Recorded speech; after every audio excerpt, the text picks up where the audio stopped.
चलो देखो एक्सरसाइज 11.2 सवाल नंबर पहला। बोले निम्नलिखित में कौन सा प्रतिलोम अनुपात में है, ये हमें बताना है कौन सा प्रतिलोम अनुपात है और कौन सा नहीं है।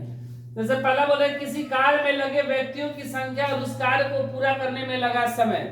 बोले कोई व्यक्ति है, कोई व्यक्ति से हम काम करवा रहे हैं, मान लो कि किसी कार्य को करने में कुछ समय लगता है, तो कार्य को करने में क्या लगा, समय लगा और व्यक्ति भी लगे, ठीक है। या मशीन जिससे भी हम लोग कार्य करवाएं तो यहाँ पर व्यक्ति बोलेगा तो व्यक्ति ही। तो मान लो कि कोई एक कार्य है, वह 5 मजदूर किसी, मान लो कोई खेत है, एक खेत को कोड़ना है, तो 5 मजदूर लगा दिए कि चलो खेत को कोड़ने के लिए, तो 5 मजदूर मिलकर पूरे खेत को कोड़ने में मान लो कि 1 घंटा का समय लिया। अगर हम क्या करें कि मजदूर की संख्या क्या कर दे, बढ़ा दे, 5 के बदले 10 कर दो, तो उस खेत को कोड़ने में जो 1 घंटा समय लगा था, अब स्वाभाविक सी बात है कि वह समय क्या हो जाएगा, कम हो जाएगा। अगर व्यक्ति की संख्या बढ़ेगा तो समय कम होगा, तो इसलिए यह क्या होगा, प्रतिलोम अनुपात है। प्रतिलोम अनुपात है ना। फिर दूसरा बोल रहा है कि एक समान चाल से किसी यात्रा में लिया गया समय और दूरी।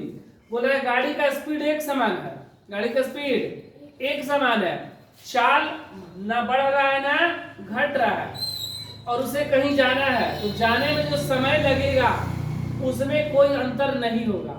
अगर वही चाल मेरा क्या हो जाता, बढ़ जाता, चाल को हम लोग बढ़ा देते तो समय क्या हो जाता, कम हो जाता। अगर चाल को घटा देते तो समय मेरा क्या हो जाता, बढ़ जाता। तो चाल को बढ़ाने या घटाने पर समय में क्या होता, अंतर होता, या तो समय बढ़ता या तो समय घटता। लेकिन यहाँ पे बोल रहे हैं कि एक समान चाल है, इसलिए यह प्रतिलोम अनुपात नहीं होगा, प्रतिलोम अनुपात नहीं है। तीसरा बोल रहा है खेती में की गई भूमि का क्षेत्रफल और काटी गई फसल। बोल रहे हैं कि खेती में की गई भूमि का क्षेत्रफल, जो भूमि मान लो कि कोई खेत है और उसमें फसल बोया गया है, और काटी गई फसल, और फसल को क्या कर रहे हैं, काट रहे हैं। खेत को काट रहा है, काटा जा रहा है, और फसल क्या हो रहा है, कम हो रहा है, ये ना। खेती में क्या, काटी गई भूमि का क्षेत्रफल और काटी गई फसल, तो जितना काट रहे तो क्षेत्रफल मेरा क्या हो रहा है, कम हो रहा है, और यह क्या है, समान है ना। खेती में की गई भूमि का क्षेत्रफल और काटी गई फसल, तो यह क्या होगा, प्रतिलोम अनुपात नहीं होगा।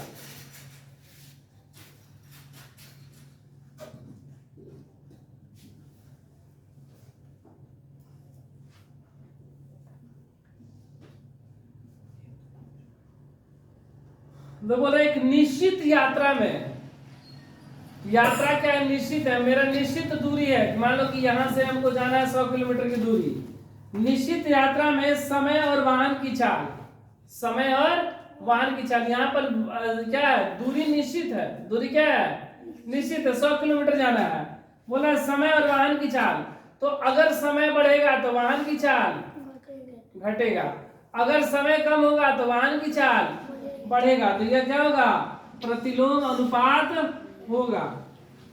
क्या होगा, प्रतिलोम अनुपात है।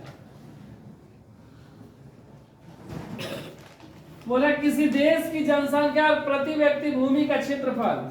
बोला है देश की जनसंख्या, देश की जनसंख्या मान लो ना कि कोई मतलब भारत देश ही है, या कोई जमीन का टुकड़ा है, ठीक है, और वहां पर व्यक्तियों की संख्या बढ़ेगी, व्यक्तियों की संख्या क्या हो रहा है, बढ़ रहा है, तो भूमि का क्षेत्र, भूमि क्या होगा, क्षेत्रफल घटता जाएगा। जैसे जैसे क्षेत्रफल बढ़ेगा, सॉरी जैसे जैसे जनसंख्या बढ़ेगा तो भूमि का क्षेत्रफल क्या होता जाएगा, घटेगा, तो इसलिए क्या होगा, यह प्रतिलोम अनुपात होगा।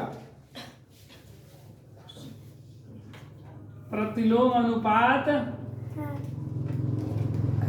मतलब कि कहने का मतलब कि जिस अनुपात में अगर कोई चीज बढ़ता है तो दूसरा क्या होता है, ऑटोमेटिक घटता है, या दूसरा घटेगा तो ऑटोमेटिक क्या होगा, पहला बढ़ेगा।